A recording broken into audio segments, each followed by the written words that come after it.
İlqar bəy yazır, IT sahəsində öz startapını qurur. Bundan əvvəl böyük bir komandada IT mütəxəssisi olaraq çalışıb.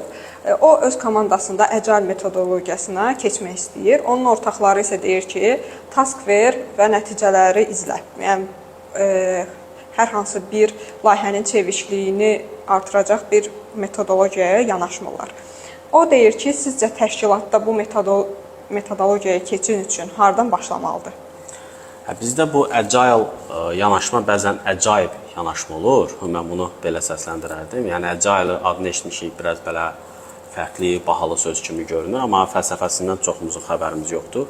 Ona görə də bəzən yoldaşlar bu kimi problem yaşaya bilirlər sahədə.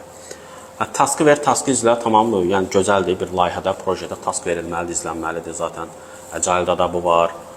Waterfall proseslərini. Yəni bu layihə idarəçiliyində bu önəmlidir.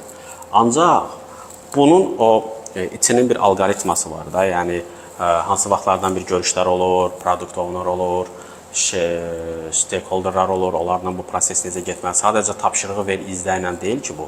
Proses getdikcə müştərinin tələbləri nədir, orada nə dəyişdik, nə düzəldək, nə yeniləyək. Bundan sonraki layihələrdə o best practice-də lessons learned-ləri necə təmin edirəm. Bu ciddi bir metodologiyadır. Yəni mənim tövsiyəm odur ki, həmin o yoldaş da yəqin ki orada işə yeni başlayıb, çünki bu onun üçün belə bir sürpriz yaranıb.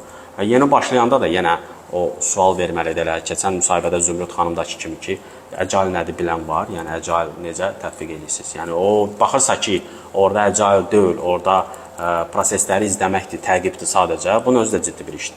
Yoldaş onu ilk gündən başa düşüb, ona uyğun davranmalıdır. Yox, istəyirsə ki, özünü bu sahədə görsün, tamam, öz işini davam eləyə, axtarışda olsun, özünü təkmilləşdirsin.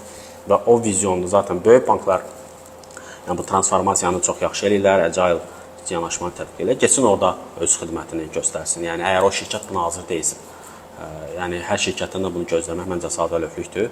Düşünürəm ki, bunu da müsahibə əsasında o anlaya bilərdi.